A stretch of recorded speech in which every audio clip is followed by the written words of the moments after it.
नमस्कार, अभिवादन। मैं दुर्गेंद्र चौहान और आप देख रहे हैं चुनावी मंथन। जैसे जैसे चुनाव पांचवें चरण की तरफ बढ़ रहा है, पूरे देश में एक तरीके से घमासान मचा है। राजनीतिक दल दावे कर रहे हैं, 400 पार के दावे पर बीजेपी एक बार फिर से आई है, लेकिन विपक्षी दल इंडिया वाले गठबंधन के नेता राज्यों में जा जाकर प्रेस कॉन्फ्रेंस कर रहे हैं और दावा कर रहे हैं कि बीजेपी 200 से नीचे आ रही है, जबकि राहुल गांधी तो 150 से ज़्यादा सीटें दे नहीं रहे हैं और उत्तर प्रदेश में वो 50 सीटें इंडिया गठबंधन जीतने का दावा कर रहा है। लेकिन वास्तव में उत्तर प्रदेश की ही ले लें तो जिस तरीके से बीजेपी ने हाल में चुनावी प्लान किया है, उससे तो लग रहा है कि या तो बीजेपी बहुत श्योर शॉट चाहती है कि 400 पार हो जाएं, या फिर कहीं ना कहीं उसे दिक्कत लग रही है पहले, दूसरे और तीसरे चरण में। इस वजह से वो चौथे और पांचवें और आगे के चरणों में उसने बेहतरीन व्यूह रचना करके रखी और पांचवें चरण के लिए जो धीरे धीरे पांचवा चरण पूर्वांचल की तरफ बढ़ रहा है, पूर्वांचल की जंग उत्तर प्रदेश में बड़ी दिलचस्प हो गई है। कल हमने पूर्वांचल की जंग पर चर्चा की थी, लेकिन आज तमाम सारे डेवलपमेंट हुए। बहुत सारे जो पश्चिमी उत्तर प्रदेश के भारतीय जनता पार्टी के नेता, खासतौर पर क्षत्रिय नेता सुरेश राणा जैसे लोग और तमाम अन्य प्रदेशों से जो क्षत्रिय नेता हैं, उनको पूर्वांचल में डेरा डालने को कहा गया है, क्योंकि केंद्रीय विमर्श में क्षत्रिय मतदाता अब आ चुका है और जो क्षत्रिय बाहुबली हैं, जो महाबली हैं, उनको भी बीजेपी ने एक तरीके से उनकी मुश्कें कस दी हैं, या यूँ कहें उन्हें न्यूट्रलाइज कर दिया है। ये लोग चुनाव को प्रभावित करते रहे हैं। बहुत सारे जो बाहुबली उत्तर प्रदेश में जो चाहे ब्रजेश सिंह हो, विनीत सिंह हो, विपक्ष लगातार आरोप लगाता है कि बीजेपी के लिए काम करते हैं, बीजेपी कुछ खास नेताओं के लिए काम करते हैं। लेकिन राजा भैया हमेशा से, अगर शुरुआत राजा भैया की देखी जाए तो मुलायम सिंह बड़े उनके क्लोज रहे हैं, और जब मायावती ने उन्हें जेल भेजा था तो राजनीतिक रूप से मुलायम सिंह उनके साथ खड़े हुए थे और राजा भैया वो एहसान कभी नहीं भूलते।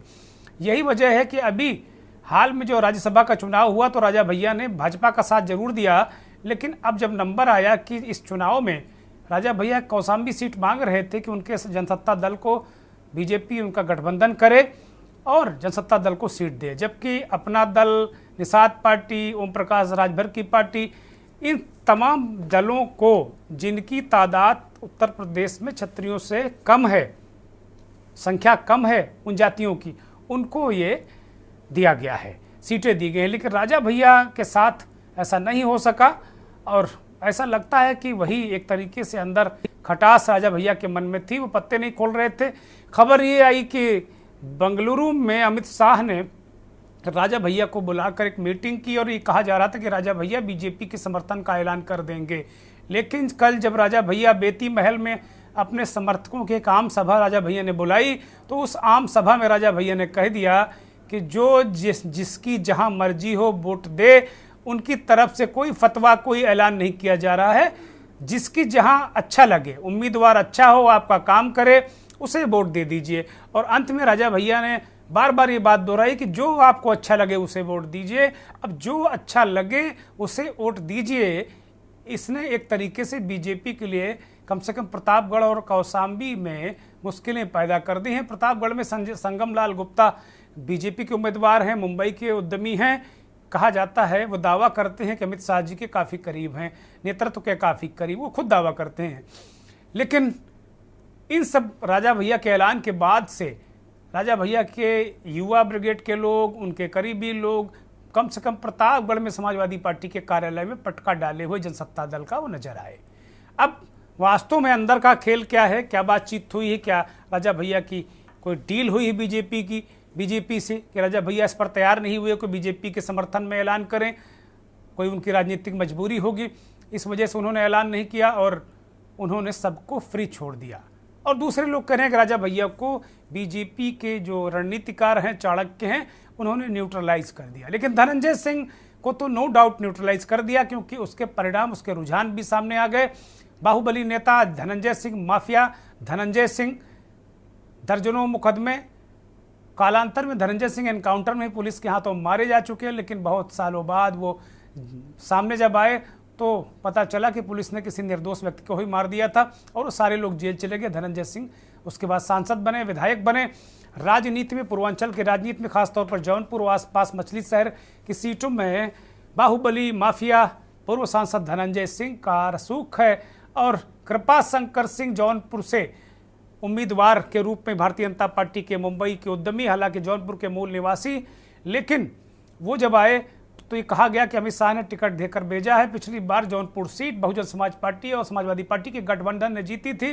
श्याम सिंह यादव वहाँ सांसद बने थे, लेकिन बाद में जब धनंजय सिंह जेल चले गए तो आरोप लगा कि कृपा शंकर सिंह ने उन्हें जेल भिजवा दिया। हालांकि कोर्ट का फैसला था, लेकिन कहीं ना कहीं ये बात कही और धनंजय सिंह ने खुद कहा कि ये उनको अंदर रखने के लिए, राजनीतिक रूप से उनकी घेराबंदी, बाड़ाबंदी करने के लिए उन्हें जेल भिजवाया गया। इसके बाद उनकी पत्नी डॉक्टर श्री कला रेड्डी, जो जिला पंचायत की अध्यक्ष हैं, बहुजन समाज पार्टी का टिकट ले आई और इसके बाद बीजेपी के उम्मीदवार और ख़ासतौर पर कृपा शंकर सिंह और जो उन्हें टिकट देकर भेजने वाले नेताओं की दिक्कतें बढ़ गईं। कृपा शंकर सिंह ने कई बार नेतृत्व से गुहार लगाई। उसके बाद धनंजय सिंह के साथ जो हुआ वो सबके सामने है। उनकी पत्नी श्री कला रेड्डी का टिकट बसपा ने काट दिया। इस पूरे घटनाक्रम के बाद ये साफ हो गया है कि बहुजन समाज पार्टी भारतीय जनता पार्टी के लिए काम कर रही है। ये एक सैंपल है बहुजन समाज पार्टी के लिए। अभी तक विपक्ष के आरोप लगातार इस बात को लेकर वो विपक्ष लगा रहा था, लेकिन अगर इस पूरे धनंजय के प्रकरण को देखें, सैंपल साइज को अगर डिकोड करें या चेक करें इसको, तो साफ साफ तौर पर बहुजन समाज पार्टी बीजेपी के लिए काम करती नजर आई, रिमोट से चलती पार्टी नजर आई। इसमें एक और उदाहरण जुड़ता है कि जो बहुजन समाज पार्टी के नए नए उत्तराधिकारी आकाश आनंद बने थे, उनको भी पैक करके बहन जी ने दिल्ली में घर में ही रख लिया। तो कुल मिलाकर, जबकि आकाश आनंद इधर जो युवा दलित हैं उनके बीच काफ़ी लोकप्रिय थे और ऐसा लगा कभी बीजेपी को कि शायद कहीं ये मुश्किल ना बन जाएगा। 2-4% दलित युवा अगर बसपा के साथ चला गया, जो उम्मीदवार खड़े हुए हैं, तो लेने के देने पड़ जाएंगे। आकाश आनंद फिलहाल राजनीतिक रूप से न्यूट्रलाइज हैं, घर में हैं, या हो सकता है छुट्टियां मनाने कहीं चले गए हों। लेकिन ये पूरा घटनाक्रम प्रतापगढ़ और जो जौनपुर है, इसके इर्द गिर्द पूरे पूर्वांचल का चुनाव नज़र आ रहा है। अगर बात करें बाहुबलियों की, तो बहुत सारे जो बाहुबली हैं बीजेपी के लिए काम करते नजर आएंगे या नजर आ रहे हैं। धनंजय सिंह की पत्नी श्री कला रेड्डी ने आज भारतीय जनता पार्टी की सदस्यता ग्रहण कर ली। अमित शाह को उन्होंने गुलदस्ता देकर उनसे शिष्टाचार भेंट की और इसके बाद सब कुछ साफ हो गया। देर रात धनंजय सिंह ने अपने गांव में अपने समर्थकों की सभा बुलाकर भारतीय जनता पार्टी को वोट देने की अपील कर दी थी। तब से ऐसा लगने लगा था कि धनंजय सिंह या उनकी पत्नी कोई शामिल हो जाएंगे बीजेपी में, लेकिन धनंजय सिंह दागी चेहरा होने के कारण बीजेपी ने धनंजय सिंह को सीधे एंट्री देने से परहेज किया और उनकी पत्नी को शामिल कर लिया पार्टी में। ये कहावत है अवध में, मध्य उत्तर प्रदेश में, कि गुड़ खाए गुलगुला से लीक, यानी जो गुड़ खा रहे हैं लेकिन गुलगुला नहीं खाएंगे, वो वाली स्थिति भारतीय जनता पार्टी की यहाँ पर नजर आई। लेकिन बड़ा सवाल मंथन में यही कि राजा भैया और धनंजय क्या मजबूरी है या जरूरी है?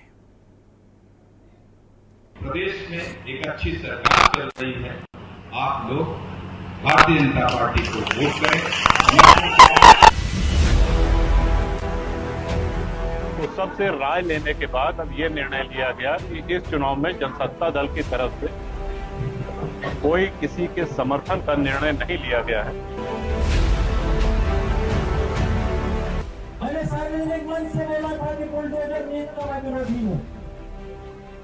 इसलिए नकारात्मक राजनीति का समय खत्म हो गया है। लोग और देश की जनता बदलाव चाहती है।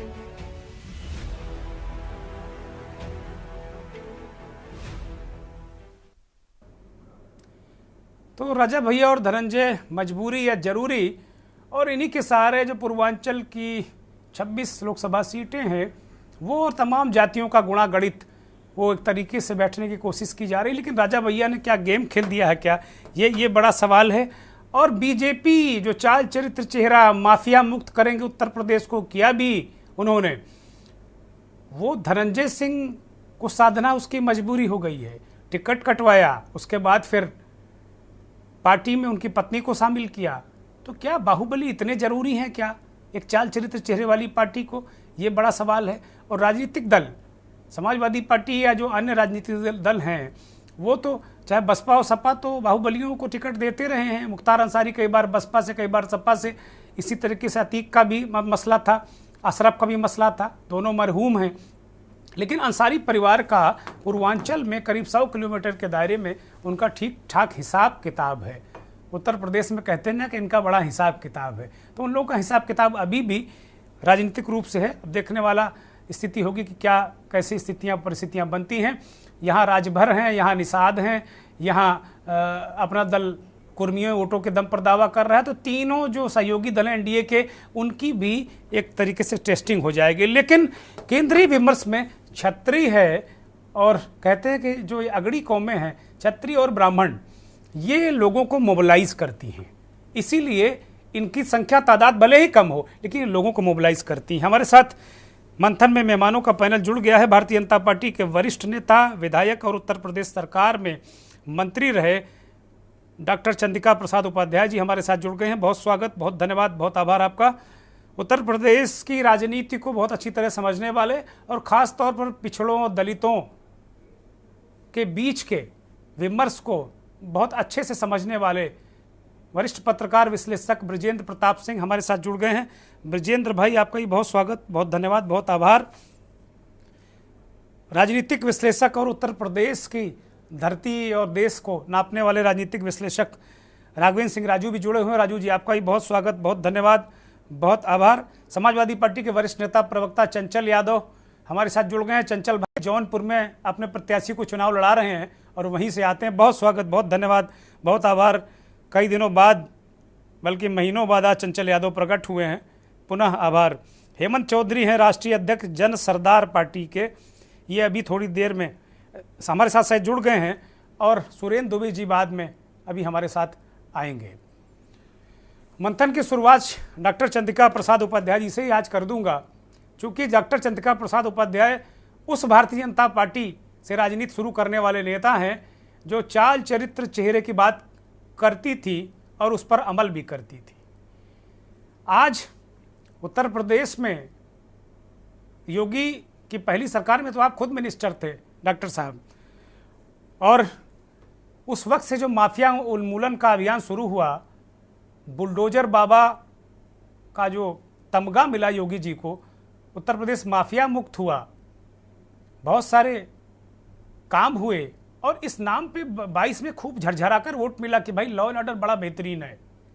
पूर्वांचल में ऐसा क्या खतरा लग रहा है आपकी पार्टी को कि धनंजय के आगे घुटने टेक रहे हैं या धनंजय के घुटने टेकवा रहे हैं, राजा भैया के यहाँ झोली लेकर पहुंच रहे हैं, और बाकी तो विपक्ष आरोप लगाता ही है कि विनीत सिंह, ब्रजेश सिंह, फला सिंह, ढेका सिंह, खब्बू तिवारी, बब्बू तिवारी, वो तो ही हैं आपके।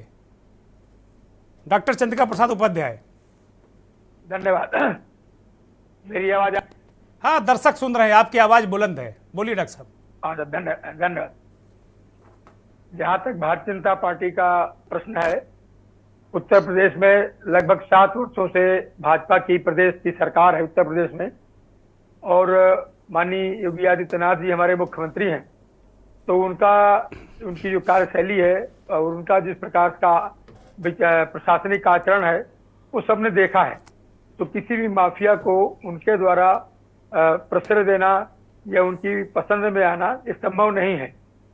तो भी मैं यहाँ योगी जी का जिक्र नहीं कर रहा हूँ, मैं आपको माफी के साथ में अपडेट कर रहा हूँ कि मैं ये नहीं कह रहा हूँ कि योगी जी ने धनंजय जी को समर्थन दे दिया है। जो आपके चुनावी रणनीतिकार हैं वो धनंजय के आगे घुटने टेक रहे हैं या उसे घुटने टिकवा रहे हैं, ये मैं कह रहा हूँ। योगी जी तो बिल्कुल नहीं चाहते, योगी जी को तो कोई भाव नहीं दे रहा। अब ये स्थिति है।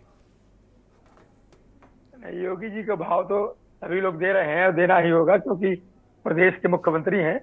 लेकिन आपने जो प्रश्न रखा है कि राजा भैया ने अपने सभी समर्थकों से कह दिया कि आप जिसको चाहे मतदान करें, चाहे समर्थन करें, और धनंजय सिंह की पत्नी ने आज भारतीय जनता पार्टी ज्वाइन कर लिया है, डॉक्टर श्रीकला रेड्डी ने।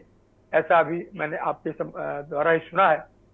तो मुझे लगता नहीं है कि धनंजय सिंह के कारण से भाजपा चुनाव जीतने की रणनीति पर काम कर रही है, क्योंकि भाजपा ने पिछली बार भी 64 सीटें जीती थी, इसके पहले भी आपको पता 73 सीटें जीती थी, और इस बार भी भाजपा का तो यही दावा है कि हम 80 सीट जीतेंगे। तो ये धनंजय सिंह का जो प्रकरण है ये तो भी ताजा है, जबकि अब तक 4 चरण के चुनाव हो गए हैं और अब 3 चरण के चुनाव बचे हैं।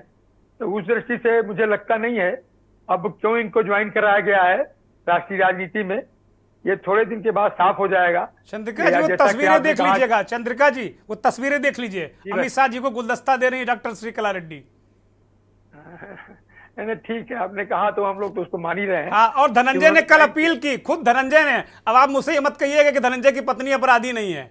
धनंजय को माफिया नहीं, इसलिए आपने उनको ज्वाइन करा लिया है। धनंजय सिंह ने खुद कहा भाजपा को वोट दो, भाजपा को वोट दो। तो ऐसा कौन सा ट्रिगर घुमा दिया आप लोगों ने, जो कल तक स्वाभिमान के लिए हुंकार और फुफकार भर रहे थे धनंजय सिंह, अचानक बिल्कुल आके पार्टी वाटी में गिर गए आके। अभी तक तो ये कहा जा रहा था कि धनंजय सिंह लॉरेंस बिश्नोई गैंग को हथियार सप्लाई करते हैं, और ऐसे व्यक्ति का अगर राजनीतिक समर्थन बीजेपी ने ले लिया तो मुझे लग रहा हिले हुए हैं आप लोग पूर्वांचल में। नहीं, ऐसा नहीं है। पूर्वांचल में लगातार हम लोग जीतते आ रहे हैं, चाहे विधानसभा और लोकसभा के 4 चुनाव में हम लोग विजयी रहे हैं। और ये लोग जिनका आप नाम ले रहे हैं विरोधी दलों से ही प्रत्याशी होते रहे, अब उनकी पत्नी ने भाजपा को ज्वाइन कर लिया है और उन्होंने स्वयं भाजपा के लिए समर्थन घोषित कर दिया है। तो मैं माननीय योगी जी के जो व्यवस्था है, प्रशासन है, जिस प्रकार से एंटी माफिया उनका स्टैंड है। जी डॉक्टर साहब, मुझे लगता है डॉक्टर चंद्रिका प्रसाद उपाध्याय जी का संपर्क टूट रहा है। चंचल यादव को चर्चा में शामिल करते हैं। चंचल यादव, धनंजय सिंह आपके भी राष्ट्रीय अध्यक्ष से मिले थे पिछले दिनों, और वो फोटो तस्वीर बड़ी चर्चा में आई थी, और उसके बाद अब वो बीजेपी में शामिल हो गए हैं। पूर्वांचल में आप लोग भी माफिया को टिकट देते रहे हैं, पालते पोसते रहे हैं, ऐसे आरोप आप पर भी लगते रहे हैं। तो मतलब क्या आप लोग, चाहे आप हो, चाहे बसपा हो, चाहे भाजपा, अब तो भाजपा को तो पहले ऐसा नहीं था, लेकिन ये रोग भाजपा को भी लग गया है अब, तो क्या बिना माफिया के राजनीति नहीं कर पाएंगे आप लोग? बीजेपी में मैं बता दूं आपको, सबसे पहले तो आपके सभी पैनलिस्ट साथियों को नमस्कार और आपके सभी दर्शकों को मेरा प्रणाम। देखिए, सबसे जो बड़ी बात है, बीजेपी का चाल चरित्र चेहरा से आपने शुरुआत करी है। मैं एक बस सिंपल सी बात बताता हूं कि भारतीय जनता पार्टी का डबल स्टैंडर्ड है।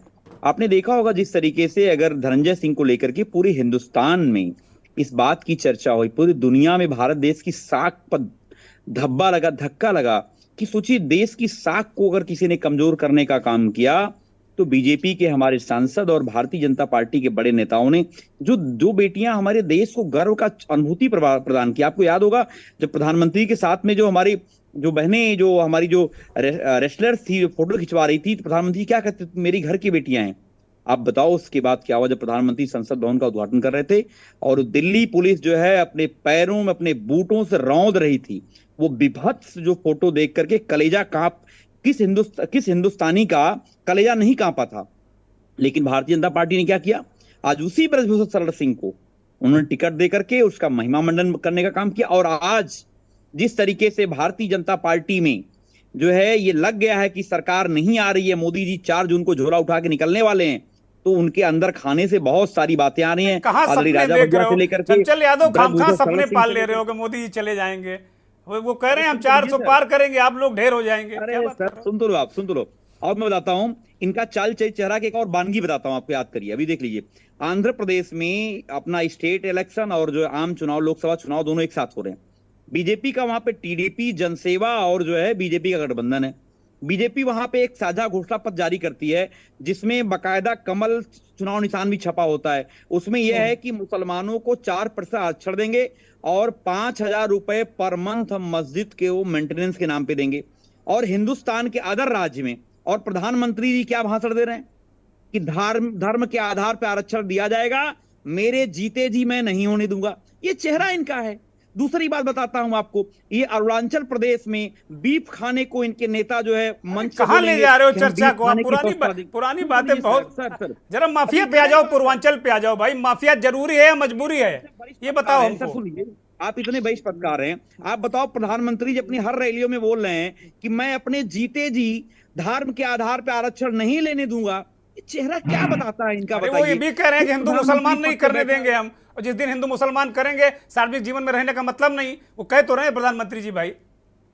ये जुमलेबाज लोग हैं, झांसेबाज लोग हैं। अभी हमारे बीजेपी के बड़े वरिष्ठ साथी कह रहे थे कि जिस तरीके से उत्तर प्रदेश से लेकर के और स्टेट की बात करें तो मैं बता दूं कि प्रधानमंत्री जी से लेके मुख्यमंत्री जी से लेके ध्रुवीकरण करने की बहुत बड़ी साजिश हो रही है, लेकिन ये चुनाव जनता लड़ रही है और हमारे नेता मूल जवाब नहीं दोगे माफिया पे? आप और बीजेपी दोनों एक मुद्दे पर सहमत हो कि भैया मैं भी माफिया लड़ाऊंगा, आप भी माफिया लड़ाओ। लोगों ने माफियाओं को टिकट नहीं दिया है बीजेपी में। तो मैं बता दूं, अगर ये लग जाए कि इनको जो है कोई आतंकवादी भी चुनाव जीत सकता है तो उसको भी टिकट दे देंगे। अरे क्या बात कर रहे हैं, जिम्मेदारी से बोलिए भाई, गैर जिम्मेदारी पर बात मत करिए भाई। मैं बता रहा हूं, दुर्गेन्द्र सर जान लीजिए। और आप देखिए ना, कंगना रनावत को टिकट दिया इन्होंने, जो ये कहती है जौनपुर में आपकी हालत अब पतली हो जाएगी। आपके गृह जनपद में धनंजय के भाजपा के समर्थन करने से अब आपकी हालत पतली होने वाली है, तैयारी कर लो चंचल यादव। देश को आजाद कराने के लिए उन सारी कुर्बानियों का मजाक कराते हैं ये। अच्छा, आप लोग धनंजय पर बोलने से बच रहे हो, समाजवादी लोग धनंजय पर नहीं बोल रहे हैं। मैं दुर्गेन्द्र सर सेकंड में बात खत्म करूंगा। आपने जो बताया जौनपुर का, मैं आजमगढ़ करने वाला हूं। मैं आजमगढ़ लोकसभा क्षेत्र में माननीय धर्मेंद्र जी को चुनाव में हम लोग लड़वा रहे हैं यहाँ पे। और बता दें कि यहाँ का जो सांसद जो इनका बीजेपी का है चुनाव लड़ रहा है, वो ये कहता है कि बेरोजगारी तो हम लोग नहीं बढ़ा रहे हैं, हमारे मोदी जी हमारे योगी जी बच्चे नहीं पैदा करते, इसलिए बेरोजगारी कहां बढ़ रही है। तो ऐसे ऐसे नमूनों को टिकट देते हैं ये लोग। और आप अच्छा, जौनपुर का बताओ, जौनपुर का आपको दिक्कत हो रही कि नहीं हो रही? जौनपुर का बताओ, पूर्वांचल के तो रहने वाले हो आप।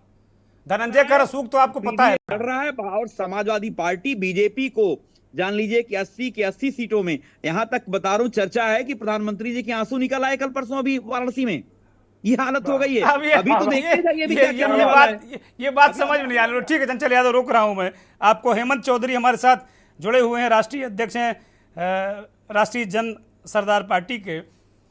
हेमंत चौधरी, पूर्वांचल को लेकर, उत्तर प्रदेश को लेकर अगर आप सारी चीज़ों को समझते हैं तो एक तरीके से जातीय सरदारों को साधने की कोशिश बीजेपी बहुत ज़बरदस्त तरीके से पहले से करती रही है, चाहे ओम प्रकाश राजभर हो, चाहे अनुप्रिया पटेल हो, चाहे संजय निषाद हो। लेकिन अब बाहुबलियों की भी ज़रूरत उसको पड़ गई है।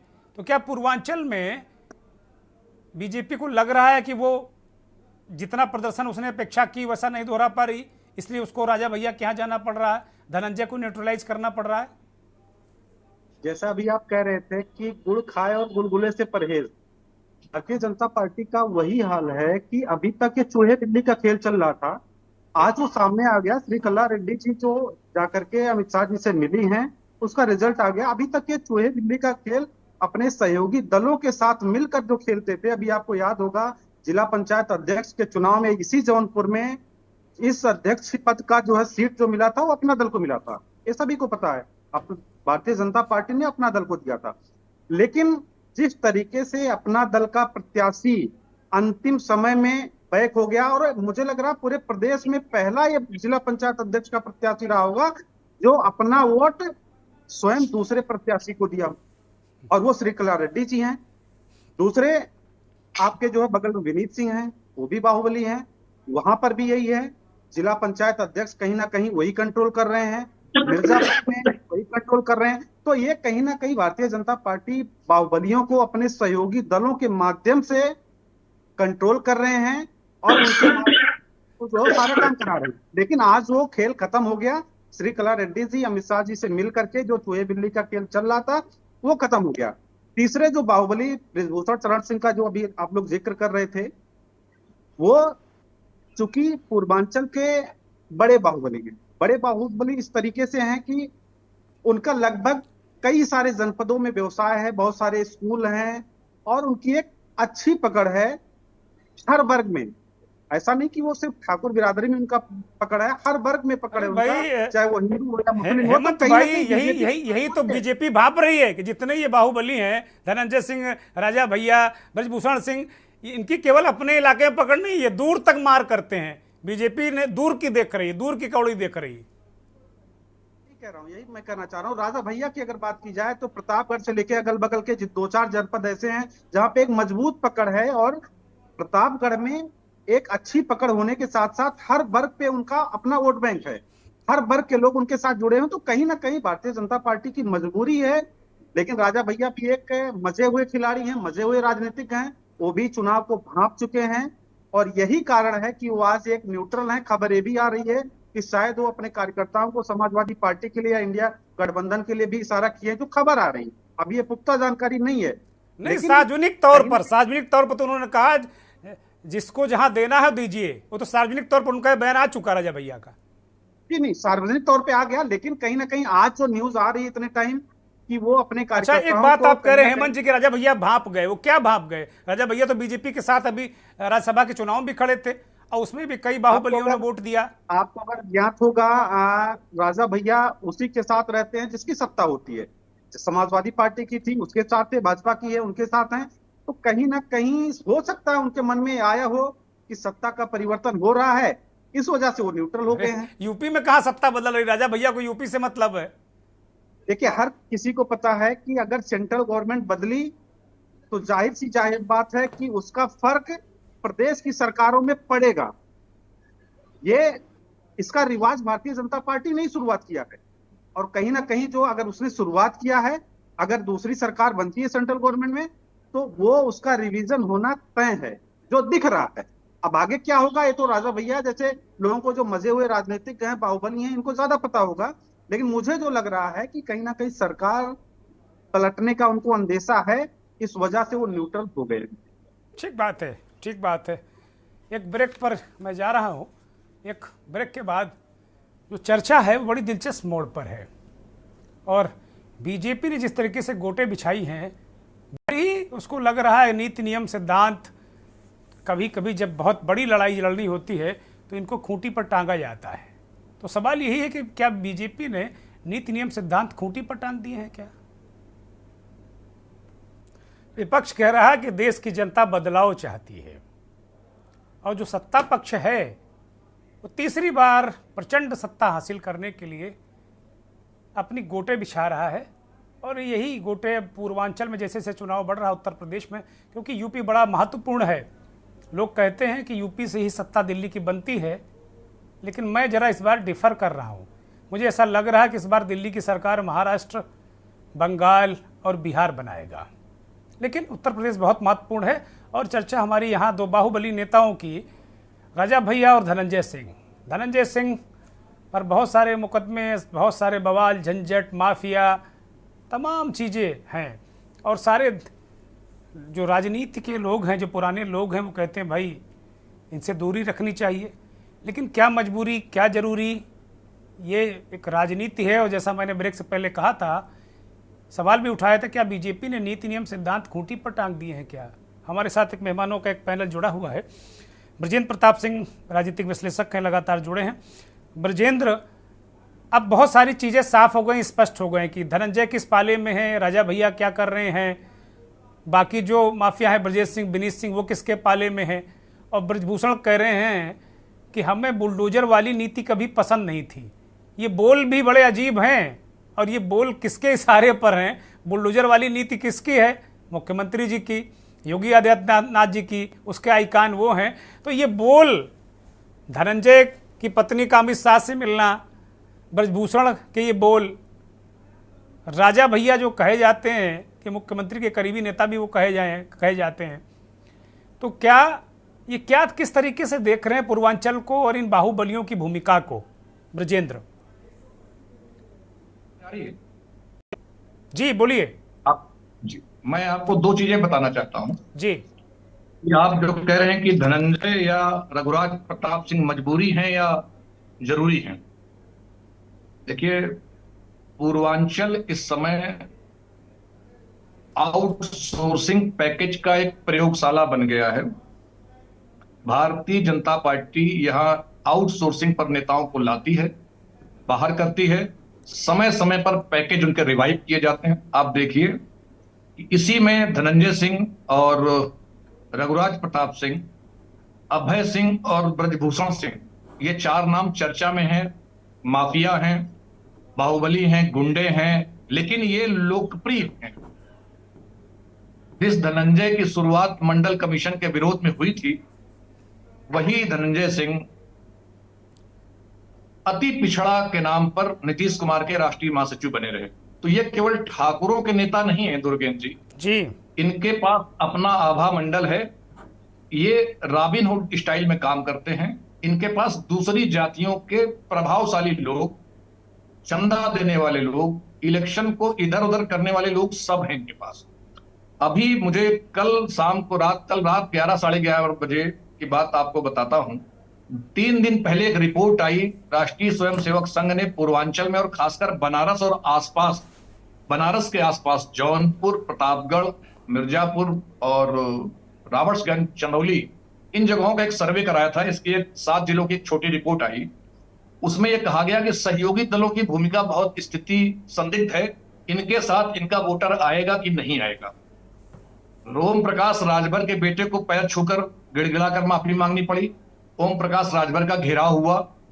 अनुप्रिया पटेल से यह कहा गया कि आप भारतीय जनता पार्टी के सिंबल पर चुनाव लड़िए, मिर्जापुर का जी। लेकिन वो मानिए अपनी प्रतिष्ठा का सवाल दिया कि ऐसा नहीं। उन पर दबाव था कि वो रॉबर्ट्सगंज की सीट कमल के निशान पर लड़ें। भाजपा ये जान चुकी है कि ओम प्रकाश राजभर, निषाद और अनुप्रिया पटेल, ये तीनों अपनी बिरादरी, जिनकी ये नेता होने का दम भरते हैं, इनकी जमीन खिसक गई दुर्गेन्द्र जी। इन तीनों की जमीन बड़ी जानकारी है, बड़ी बात कह रहे हैं ब्रजेंद्र आप। और ये आरएसएस के सर्वे पे आया है। इसी के बाद इन लोगों ने दबाव बनाया, चूंकि ओम प्रकाश के यहाँ, राजभर के यहाँ तो नामांकन हो चुका था, अनुप्रिया पटेल के दोनों सीटों पर नामांकन शेष था। तो कल रात तक ये कोशिश हुई है कि वो सिंबल भारतीय जनता पार्टी का ले लें। एक बात। दूसरी बात, जैसे ही भारतीय जनता पार्टी के सांसद रमेश बिंद को मिर्जापुर में उतार दिया गया जी, तो यहां बिंदों का, केवटों का एक नया समीकरण डेवलप हो गया समाजवादी पार्टी के लिहाज से जी। ये जो पूरी की पूरी कहानी चल रही, धनंजय सिंह, रघुराज प्रताप सिंह, अभय सिंह और ब्रजभूषण तो उनके साथ थे। ब्रजभूषण अब सिर्फ बने रहना चाहते हैं चर्चा में। ब्रजभूषण फिनिश आइटम हो गए पूरी तरह से, वो दागी हैं, उनका लड़का जीत जाएगा। वो जी, ब्रजभूषण इस समय इग्नोर्ड हैं। अयोध्या और पूर्वांचल में जहां ब्रजभूषण ताकत में बनते थे, वहां अभय सिंह इमर्ज कर रहे हैं। अभय सिंह बड़ी तेजी के साथ उठ रहा है जी। और अभय सिंह और धनंजय की दोस्ती कराने के पूरे बंदोबस्त हो चुके। मैंने आपको इसके पहले भी कहा, रघुराज प्रताप सिंह, धनंजय सिंह, अभय सिंह, ये तीनों मिलकर, ये जो सहयोगी 3 दल हैं, ये जो अपनी जमीन खोते जा रहे हैं, इनकी क्षतिपूर्ति करने का यह पैकेज है कि भाई धनंजय को भी बुला लो, घोषित करके बुला लो, वो थे तो थे ही। रघुराज प्रताप सिंह को खामोश कर दो। और रघुराज प्रताप सिंह की पूरी सेना भारतीय जनता पार्टी के साथ लगी हुई है। प्रमोद तिवारी प्रतापगढ़ में समाजवादी पार्टी के साथ हैं। जहां प्रमोद तिवारी रहेंगे, रघुराज प्रताप सिंह का कोई आदमी नहीं रहेगा। ये दोनों प्रतापगढ़ में 2 ध्रुव हैं। प्रतापगढ़ का चुनाव जातीय चुनाव नहीं है, प्रतापगढ़ का चुनाव है सामंतवाद के खिलाफ चुनाव। और सामंत तिवारी भी हो सकता है, ठाकुर भी हो सकता है, कोई पटेल भी हो सकता है। प्रतापगढ़ का चुनाव बैकवर्ड, और सपा ने लखनऊ से पटेल भेज दिया वहां ब्रजेंद्र। वो उस आदमी को भेजने की तैयारी ही कर रखी थी अखिलेश यादव जी ने। उसने 2 साल 1 साल पहले वहां घर खरीद लिया दुर्गेन्द्र जी। अगर वहां, मैं अभी भी कहता हूं, अगर वहां डॉक्टर आर.के. वर्मा जो समाजवादी पार्टी के एमएलए हैं, मैं पैरवी नहीं कर रहा, आर.के. वर्मा को अगर टिकट दिया होता तो ये भारतीय जनता पार्टी को नाको चने चबाने पड़ जाते प्रतापगढ़ सीट पर जी। वो सामंतवाद के खिलाफ लड़ा, 3 विधानसभाओं में विधायक हुए। भारतीय जनता समाजवादी पार्टी इस प्रतापगढ़ की सीट को ढंग से लड़ नहीं पाई। समाजवादी पार्टी के भाई के बारे में वहां प्रचार चल रहा है, प्रत्याशी के बारे में, कि भाई का कातिल है। आप समझिए, जनता कह रही भाई के कातिल को चुनाव लड़ाया जा रहा है। और वहां भी मियां बीबी के बीच टकरा रहे। दोनों विधायक थे, दोनों विधान परिषद के सदस्य थे। एक कुछ कहता है, एक दूसरे। प्रतापगढ़ में सपा अपना इलेक्शन स्टैंड नहीं कर पा रही। राजा के आ जाने के बाद, धनंजय के आ जाने के बाद, ये जो आउटसोर्सिंग थी, ये मैनेजमेंट भारतीय जनता पार्टी के रणनीतिकारों ने पूरा कर लिया। अब आप गोरखपुर के इस तरफ के पूर्वांचल की बात कर रहे हैं। गोरखपुर के और बनारस के बीच का जो पूर्वांचल है, अब नेपाल बॉर्डर से जहां हेमंत चौधरी आते हैं, सिद्धार्थनगर, जगदम्बिकापाल और गोंडा वाले इलाके को छोड़ दीजिए, उस तरफ बहुत ज्यादा संकट नहीं। इनका संकट यहां था जहां ये बैसाखियां लाए थे, ओम प्रकाश राजभर, निषाद और अनुप्रिया पटेल। ये तीनों बैसाखियां डगमगा रही हैं। उसकी क्षतिपूर्ति का पैकेज है धनंजय, रघुराज प्रताप सिंह, अभय सिंह और ये पूरे माफिया। ठीक बात। एक बात और दुर्गेश जी मैं बता रहा हूं, ये बाबू सिंह कुशवाहा जो जौनपुर से लड़ रहे हैं, भारतीय जनता पार्टी में बाबू सिंह कुशवाहा को विनय कटियार जब प्रदेश अध्यक्ष से शामिल किया था जी, हेल्थ मिशन के घोटाले के आरोपी थे। विनय कटियार का कैरियर बर्बाद हो गया। विनय कटियार का कैरियर बर्बाद हो गया बाबू सिंह कुशवाहा को भर्ती करने पे।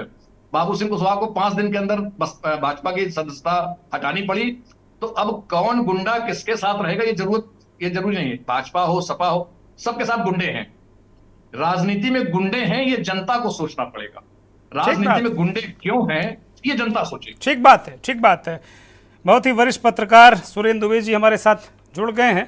सुरेंद्र जी स्वागत, बहुत धन्यवाद। राघवेंद्र जी को लेते हैं। राघवेंद्र जी, ब्रजेंद्र ने कहा कि ये खाली ठाकुर नेता नहीं, छत्री नेता नहीं, भाई इनका तमाम जातियों में अच्छा खासा प्रभाव है। ब्रजेंद्र ने बहुत बेहतरीन तरीके से बताया कि जो तीनों बैसाखियां थी, जो 2-2, 3-3%, 5-5% वोट के कारण सांसद विधायक बन गए, खूब माल काट दिया, अब उनकी जमीन खिसक गई है।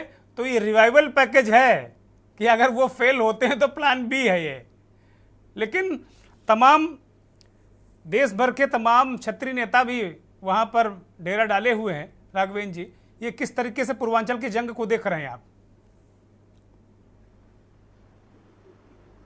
अनम्यूट करिए राघवेंद्र जी।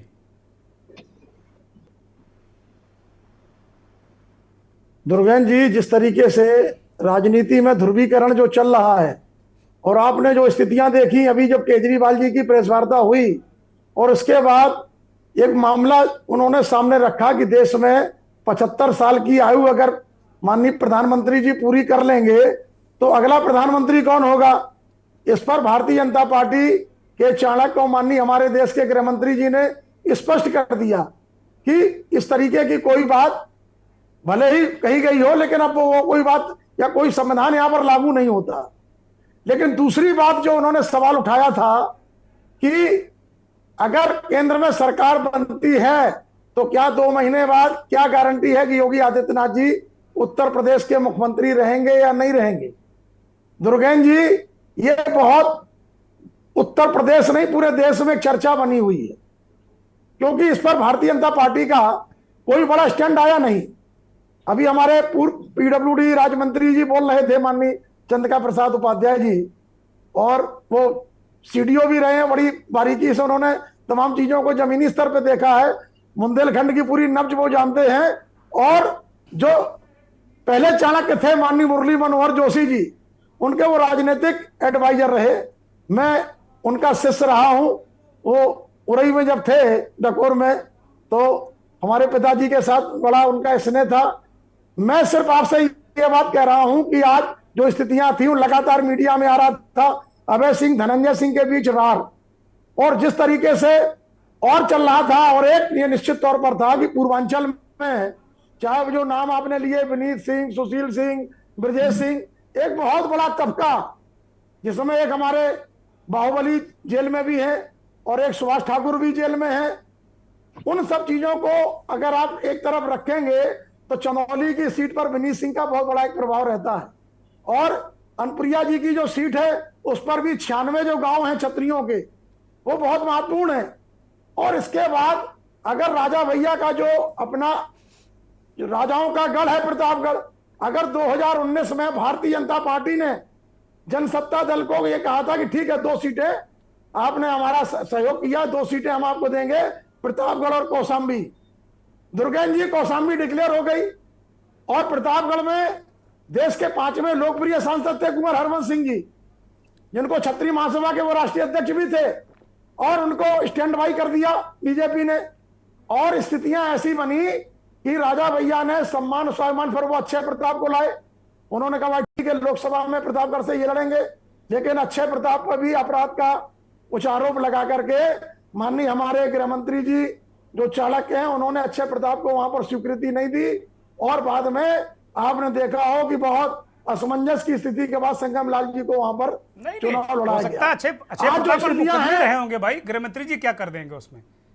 आज जो स्थितियां हैं वो दोनों जगह पर राजा भैया की बात 2019 में नहीं बनी। 2024 में भी राजा भैया को यह भरोसा था कि जिस तरीके से राकेश सिंह, राजा भैया एक ग्रुप है, अभय सिंह, ये सारे लोग मिलकर के जो इनको 22 श्रेणी सुरक्षा भी दी गई विधायकों को, सरकार ने उनका मान मनोबल तो बढ़ाया, मनोज पांडे जी को भी 22+ दे दी गई, तो मान प्लस तो बढ़ाया, लेकिन जो सीटें कौशाम्बी की थी और बाद में सुना था कि मछली शहर मिल जाएगा, प्रतापगढ़ डिक्लेयर हो चुका था, क्योंकि कहीं ना कहीं भाजपा के प्रत्याशी को प्रतापगढ़ में माननीय अमित शाह जी का आशीर्वाद प्राप्त हो गया। अब ऐसी स्थिति में राजा भैया असमंजस में थे और उनके जो रणनीतिकार हैं, जनसत्ता दल जिन पे केंद्रित रहती है अक्षय प्रताप सिंह, वो भी बड़ा असमंजस की स्थिति में हो गए। उन्होंने बहुत भागदौड़ की लेकिन उनको टिकट नहीं हासिल हुआ। और राजा भैया का बहुत बड़ा असर ऐसा नहीं है, प्रयागराज की सीट पर भी है और मिर्जापुर की सीट पर भी है। और ऐसे समय में जो सूत्र बताते हैं और जिस तरीके से खबरें आ रही हैं कि राजा भैया ने अपने लोगों को इशारा कर दिया है, वो नहीं चाहते, वो कम से कम चाहते हैं कि देश भर में जिस तरीके से रविंद्र भाटी का आंदोलन आपने देखा राजकोट के बाद, वो निर्दलीय लड़ रहे थे, और जिस तरीके से पश्चिमी उत्तर प्रदेश, एक दुर्गेन जी बात और भी आई कि जब कौशाम्बी के भाजपा के सांसद माननीय विनोद सोनकर जी और संजीव बालियान जी केंद्रीय मंत्री रहे, वो जब राजा भैया के यहां मिलने गए समर्थन के लिए, तो राजा भैया इस बात को समझ गए कि ये वही संजीव बालियान जी हैं जिनकी वजह से संगीत सोम और सुरेश राणा को पश्चिमी उत्तर प्रदेश में हार का सामना देखना पड़ा। ये तो सत्ता बनाने बिगाड़ने का जो मामला चलता है और ये जातियों में उपभ्रंश भी है। और जो बात आप कह रहे थे, एक बड़े स्तर पर ये छोटे छोटे से जो दल हैं, इनका जो भी बल है, ये पूर्वांचल में जो दिखता था, आज वो चीजें करंट नहीं है। और दुर्गेन जी बहुत बड़ी बात है कि आज सारा जो आप देख रहे हैं कि लखनऊ में जो होर्डिंग लगी थी, बार बार समाजवादी पार्टी के राष्ट्रीय अध्यक्ष ये कहते थे भाई ये डबल इंजन की सरकार है, तो आपने देखा कि जो होर्डिंग में केवल माननीय प्रधानमंत्री जी की फोटो थी, किसी की फोटो यहां नहीं लखनऊ में लगी थी। अभी भी कई ऐसी होर्डिंग लगी हुई है, लेकिन अब योगी आदित्यनाथ जी का होर्डिंग में फोटो आ गया। लेकिन अभी कल जिस तरीके से योगी जी पीछे बैठे रहे और लोग मानते हैं हो सकता है, अरे आप लोग भी पता नहीं कहां कर ले, तो योगी सम्मानी नेता है उत्तर प्रदेश के, आप लोग पता नहीं कहां से जुगाड़ हिसाब किताब लगा लेते हो। धनंजय सिंह मिलने गए तो सीधे अमित शाह से मिले, माननीय राजा भैया मिलने गए बेंगलोर तो अमित शाह जी से मिले। लोगों में और वोटरों में और बीजेपी के तबके में, उनके दिमाग में यह है कि आखिरकार उत्तर प्रदेश अध्यक्ष हैं और वहां पर जेपी नड्डा साहब राष्ट्रीय अध्यक्ष हैं, संगठन के लोगों से ना मिलकर के आखिरकार क्या इन लोगों के गलत हैं और क्या रणनीति है और क्या डर है और क्या भय है। ठीक है राघवेंद्र जी, मैं सुरेंद्र जी को चर्चा में ले लेता हूं, बहुत सारी बातें आपकी आगे। सुरेंद्र जी, पूर्वांचल के रण में जो अभी तक देखा जा रहा था कि भारतीय जनता पार्टी इन चीज़ों से परहेज करती थी, दबे छिपे, जैसा अभी बहुत सारे लोगों ने कहा वही दबा छिपा। ब्रजेंद्र ने बड़ी बढ़िया बात बताई कि ये स्पेशल पैकेज टाइप का है कि भाई जो इनके दल थे समर्थक, उनको लग रहा है ये बैसाखी पर आ गए, घुटनों पर आ गए हैं, तो प्लान बी है। और एक बहुत ही सक्रिय राजनीतिक पार्टी या बहुत चालाक नेता ये तो करता ही है, भले ही उसको नीति नियम सिद्धांत खूंटी पर टांगने पड़े। सुरेंद्र जी देखिए दुर्गेन जी, अब वो जमाना गया जब नीति सिद्धांत पर राजनीति होती थी, और अब तो पिछले 10 साल से देख रहे हैं पूरी सरकार खरीद ली जाती है, गिरा दी जाती है। मध्य प्रदेश का मुझे याद है शिवराज सिंह चौहान ने जब कमलनाथ बने थे उसी समय कहा था कि मैं सरकार चलने नहीं दूंगा, क्या हो गया? तो उन सब चीजों का कोई मतलब नहीं। हमारे 2 पूर्व वक्ताओं ने बड़ी महत्वपूर्ण जानकारी दी, हमारा भी ज्ञानवर्धन हुआ, तो मैं इन दोनों को धन्यवाद दे रहा हूँ इसलिए कि उन्होंने कुछ इनसाइड स्टोरीज दी। देखिए पूर्वांचल में हमेशा ब्राह्मण ठाकुर 2 लोगों का एक झगड़ा रहा। मैं स्वयं आप जानते हैं गोरखपुर में जागरण का संपादक रहा, तो मैं उसको झेलता था। जी। तो अब ब्राह्मणों वाला मामला खत्म हो गया, क्योंकि ब्राह्मण शिरोमणि जो थे वो अब नहीं है, और अब चूंकि मुख्यमंत्री ही ठाकुर है, तो अब इस समय ठाकुरों का जलवा है। लेकिन उन ठाकुरों को जब गुजरात से शुरू हुआ ठाकुरों के बारे में कहा गया, और ये ठाकुर ने अपना क्या कहते हैं जो विरोध शुरू हुआ, वो विरोध बढ़ते बढ़ते यहाँ तक पहुंचा। देखिए, बात अभी बहुत अच्छी बात कही गई कि अमित शाह जो चाहते हैं, मोदी जी चाहते हैं, अमित शाह करते हैं। तो जाहिर है अब अभी आपने जो अपना हेडिंग रख रखा है माफिया, तो देखिए इसमें 3-4 लोग, जैसे आपने कहा ब्रजभूषण शरण सिंह, वो माफिया थे ही, अब यौन शोषण के भी आरोपी हो गए हैं और उनके खिलाफ मुकदमा भी आरोप तय करने के लिए दाखिल हो गए। शायद मई में या जून में कोई डेट है। तो अब वो अपनी छवि उनकी काफी खराब है, लेकिन सवाल है बीजेपी को चुनाव तो अभी जीतना है, तो उन्होंने उनके बेटियों को दे दिया टिकट। और ब्रजभूषण थोड़ा बैक सीट पर है, क्योंकि उनको लगता है कि शायद नुकसान हो जाए।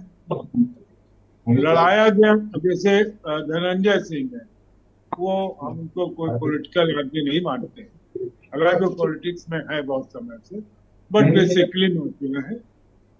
और ठेकेदार, ठेका पट्टी, उससे एक वो पूरा ग्रुप बनाए हुए और अपनी दबंगई से मैटर करते हैं उस एरिया की।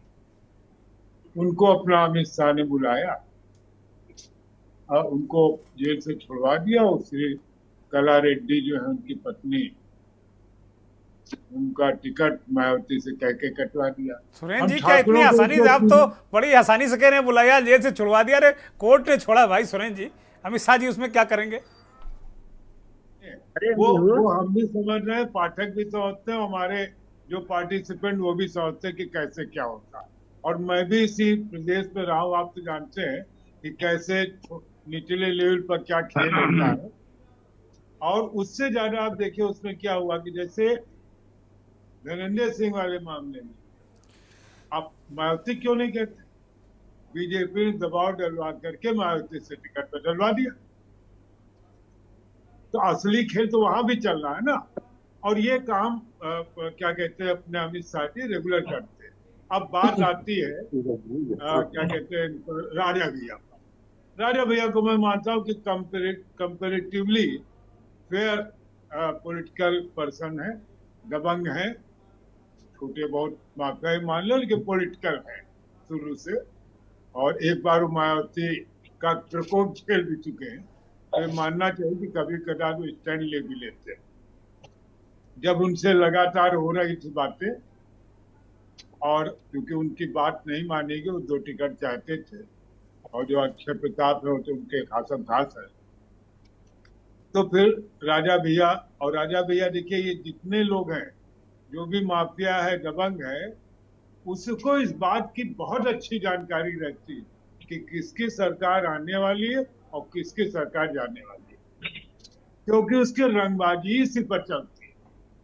कोई भी माफिया, कोई भी दबंग, कोई भी बाहुबली सत्ता के संरक्षण के बगैर कुछ नहीं है। मैं बड़े बड़े बाहुबलियों को जानता हूँ कि सरकार बदली, अगर उनकी सेटिंग नहीं हुई तो फिर वो कहीं दूसरे प्रदेश में दिखाई पड़ते हैं। उन्होंने समझ लिया है, और ये एक इंडिकेशन है, आप इसको एसेस कीजिए। और अब तो बहुत सारे लोगों का राम नाम सत्य होने लगा है। हाँ, वो अपराधियों को राम नाम सत्य हो रहा है। लेकिन मैं कह रहा हूँ कि ये जो राजा भैया ने जिस ढंग से स्टैंड लिया है कि हमने जनता कह दिया जिधर चाहो वोट दे दो, तो चुनाव तो आप बीजेपी और सपा में ही है, तो जाहिर है जब चाहे जिधर वोट दे दो, तो सीधा मतलब ये है कि सपा को वोट दे दो और बाकी वो अपने। अच्छा, इसका आपने कैसे मतलब निकाल लिया कि सपा को वोट दे दो? सुरेंद्र जी, तो ब्रजेन कह रहे हैं भाजपा को वोट दे दो, आप कह रहे हैं सपा को वोट दे दो, ऐसा कैसे है? आप ये बताइए किसको वोट देंगे? भाजपा को। हम तो कह रहे हैं भाजपा को वोट देंगे। नहीं, भाजपा को वोट नहीं देंगे। अगर भाजपा को वोट देना होता तो क्लियर कट कहते, सुरेंद्र सर नहीं कहते तो वहां से मैं आ रहा हूँ। जहां प्रमोद तिवारी रहेंगे, राजा के लोग प्रतापगढ़। नहीं, ऐसा नहीं है। अंडरस्टैंडिंग दोनों लोगों की कोई भी बात बहुत नहीं, अच्छी कोई है। बात नहीं, ये आएगा चुनाव। सुरेंद्र जी को कंप्लीट कर दिया, सुरेंद्र जी को कंप्लीट करने दीजिए। आप जूठा नहीं खाएंगे, रघुराज नहीं, प्रताप नहीं, सिंह जूठा लेकिन नहीं रघुराज खाएंगे। प्रताप- नंबर दो, ठीक है, रघुराज ठीक है, प्रताप- ठीक है, रघुराज सुरेंद्र जी को प्रताप बोलने दो सिंह भाई। ने कहा, सुरेंद्र जी शांत रहिए जी। आज दोनों लोगों को हमने बड़े मनोयोग से सुना और आप लोगों की तारीफ भी की कि कम से कम हमको ही बोलने दें। अब आप हमें नहीं बोलने देंगे। देखिए, वो राजा भैया प्रमोद सिंह का अपना है, वो पट्टी ये कुंडा, लेकिन नेता कब कहाँ क्या समझौता करेगा, क्या आगे की बात देखेगा। भाई कांग्रेस वाला तो जो है वो उसके साथ सपा का गठबंधन है, वो अपना इंटरेस्ट देखेगा। और अगर क्या कहते हैं राजा भैया को अगर बीजेपी को सपोर्ट करना होता तो ओपनली कह देते, जैसे राज्यसभा चुनाव में हुआ था, ओपनली हो गया था कि हम जा रहे हैं वहां। तो मुझे ये लगता है कि ये इस बात का भी इंडिकेशन है कि कम से कम राजा भैया को अंदाज लग गया है कि उस इलाके में जहां वो 3-4 सीटों पर मैटर करते हैं, बीजेपी की हालत काफी खराब। ठीक है, ठीक है सुरेंद्र जी ये एक एनालिसिस आप एक्स्ट्रा जोड़ लीजिए। बाकी हमारे तो पूर्ववर्ती वक्ताओं ने सारी बात बता दी, इसको मैं दोहरा के क्या। ठीक जी, ठीक है, ठीक है। मैं आ रहा हूँ चंचल यादव, अंतिम कमेंट आपसे ही लूंगा, बहुत छोटा सा कमेंट चंद्रिका प्रसाद जी से ले लेता हूँ। चंद्रिका प्रसाद जी, पूर्वांचल में जो सीटें हैं, पिछली बार आप लोग 5 हारे थे, क्या आपको लग रहा है वही स्थिति रहेगी, 5 के 5 वापस ले लेंगे, क्या स्थिति लग रही है आपको? इस बार हम कोई भी सीट नहीं हारेंगे, सारी सीटें जीतेंगे। अच्छा, चंद्रिका जी ने कह दिया सारी सीटें जीतेंगे। चंचल यादव, अच्छा उसकी वजह क्या है, जरा वजह बता दीजिए। 5 जो हारी थी वो जीतेंगे वापस, उनकी क्या मूल वजह है? मुझे बताना है। मूल वजह यही है कि योगी जी का उत्तर प्रदेश में शासन और मोदी जी का देश में शासन और उनकी कल्याणकारी योजनाएं, जनता जिस प्रकार दोनों नेताओं को पसंद करती है, तो जनता हमारे साथ है और सभी सीटों पर जिताएगी। ठीक बात है। चंचल यादव, छोटा सा कमेंट, फिर मैं खत्म करूंगा कार्यक्रम को। दुर्गेन्द्र सर, बता दो, पीडीए का इतना तगड़ा अंडर करंट है, ना कोई राजा की चलने वाली, ना किसी बाहुबली की चलने वाली है। ये चुनाव जो है लड़ रहे हैं लोग, आम जनता लड़ रही है, महंगाई के खिलाफ, भ्रष्टाचार के खिलाफ। आज पूरी दुनिया में चंदा दो धंधा लोग का नारा चल रहा है। मैं बता दूं, कोई ऐसा परिवार नहीं है, हम लोग गांव गांव घूम रहे हैं, हर परिवार का व्यक्ति इस बात को लेकर सहमा हुआ है, डरा हुआ है, न जाने किस घड़ी जिंदगी की शाम हो जाए, वो इस बात को डर रहा है। आए दिन घटनाएं घट रही हैं। मैं बता दूं, आप विश्वास नहीं करोगे, महिलाओं में चर्चा एकदम आम है कि मोदी जी वाली सुइया लगल बा, न जाने कब जान चल जाएगी। ये हालत तो आप लोगों का खुरापात है, आपके राष्ट्रीय अध्यक्ष जी का खुरापात है कि मैंने नहीं लगाया। सुन तो लो सर, सुन तो लो। आए दिन घटनाएं घट रही। मेरे बगल की पीछे मैं बैठा हूं, बगल की ग्राम पंचायत है, विजेंद्र निषाद अचानक गिरा, कल मर गया। सुनिए, और बता रहे हैं 1-2 घटनाएं नहीं हो रही हैं, लगातार घटनाएं घट रही हैं। और मैं उन बातों पे नहीं आना चाहता, मैं ये कहना चाह रहा हूं, आज देखो पीडीए में जिस तरीके से अखिलेश यादव जी ने पूरा एक गुलदस्ता सजाया है, 10 वर्मा, 6-7 मौर्य, 5 निषाद। अच्छा, आप भी जातियों पर आ गए, आपको भी जातियां गिनानी पड़ रही बीजेपी की तरह। सुनिए, नहीं, जो पीडीए का अंडर करंट है, ये बता दूं आपको, सबको अधिकार देने का काम आदरणीय अखिलेश यादव जी ने देने का काम किया है। चलिए भाई, 4 जून तक महसूस करिए अंडर करंट। बहुत बहुत शुक्रिया चंद्रिका प्रसाद जी, चंचल यादव, ब्रजेंद्र प्रताप, राघवेंद्र सिंह राजू, हेमंत चौधरी और सुरेंद्र दुबे जी, आपका भी बहुत बहुत धन्यवाद। बहुत बहुत आभार सभी मेहमानों का, बहुत धन्यवाद। 4 जून तक दावे हैं, अंडर करंट है, 400 पार है, लेकिन 4 जून को किसको करंट लगेगा, ये अंडर वाला या ओवर वाला, इस देश की जनता जनार्दन ही तय करेगी। बहुत बहुत धन्यवाद, नमस्कार।